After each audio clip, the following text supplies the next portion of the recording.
Eye on Culture is sponsored by the Ignatowicz Family Foundation.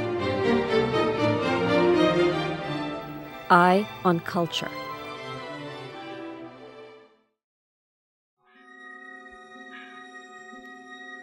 Спивай. Спивай. Живи моєю кров'ю. Так і треба. Бо я тебе занапастив. Ні, милий, ти душу дав мені, як гострий ніж дає вербові тихій гілці голос. Many people consider Lesia Ukrainka's play The Forest Song to be the pinnacle of her literary achievements. Granted, you will not find there the erudite polemic with the classics of European literature, such as in her works The Stone Host and Cassandra, or a highly dramatic plot such as in Rufin and Priscilla. Nonetheless, in the play The Forest Song, which intermingles fantasy with reality, physics with metaphysics, and the finite with the eternal, Ukrainka masterfully weaves very complex philosophical questions into a generally understood fairy tale model. What sets Lesia Ukrainka's The Forest Song apart from her other dramas is its superficial simplicity and its ability to convey emotionally meaningful experiences to a wide spectrum of people. The average person may see it simply as a fairy tale about a forest nymph who falls in love with a man and following him into human existence is betrayed by him. More erudite theater lovers will still discern the philosophical subtext underlying the superficial story. It is then not surprising that for over 100 years, The Forest Song has been one of the most popular Ukrainian dramas, not only for simple amateur presentations, but also for intellectually sophisticated shows, such as the recent production in the Les Kurbas Theatre in Lviv, imaginatively directed by Andrij Prihodko, with music by Mariana Sadowska. Of course, many of you will not have had the opportunity to enjoy the live performance of Ukrainka's work in Lviv. Thankfully, a most intriguing interpretation of The Forest Song is more widely accessible. That is, the feature film adaptation by renowned Ukrainian film director Yurii Illienko, which has been included in the recent release of a DVD set of 7 of Illienko's classic films.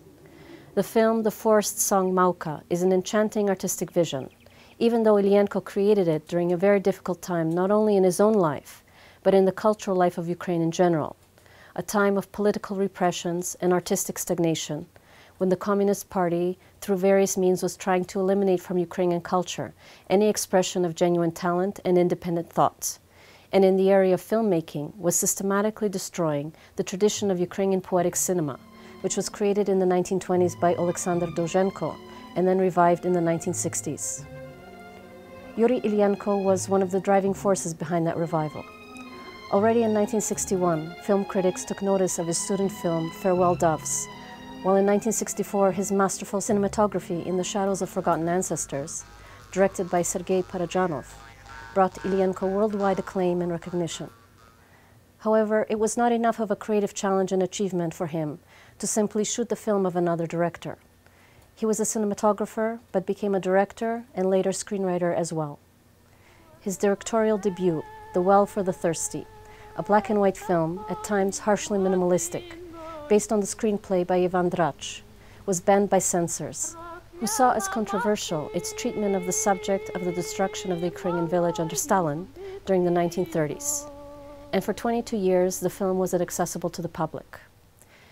Thus, in Ukraine, Illienko's debut was considered to have been the psychedelic film St. John's Eve, made in 1967 and based on Nikolai Gogol's short stories.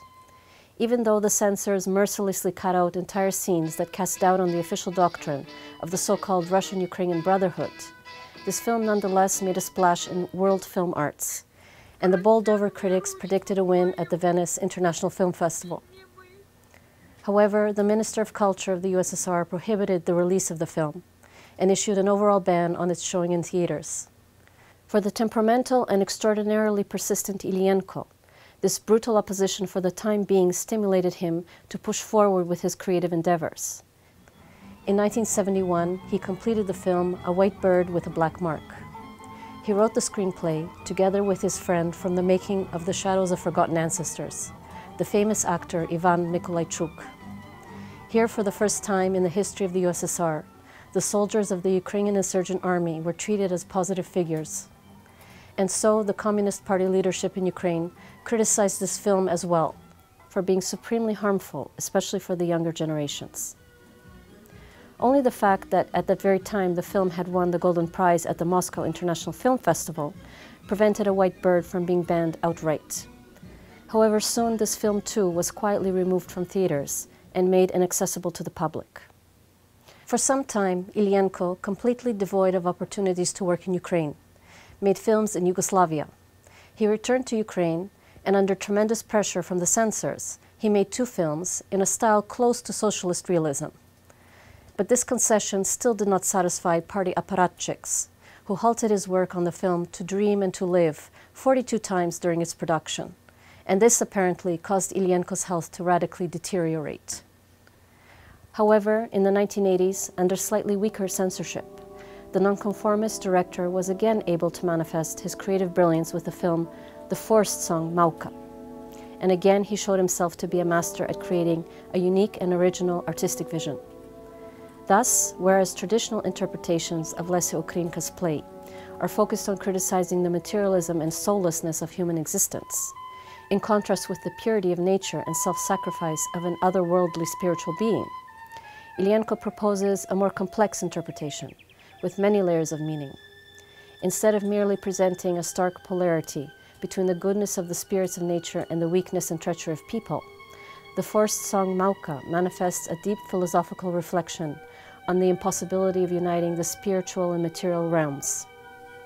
It is a tale about how scary the spiritual and physical worlds are to one another, and at the same time how passionate yet futile is their longing for unification.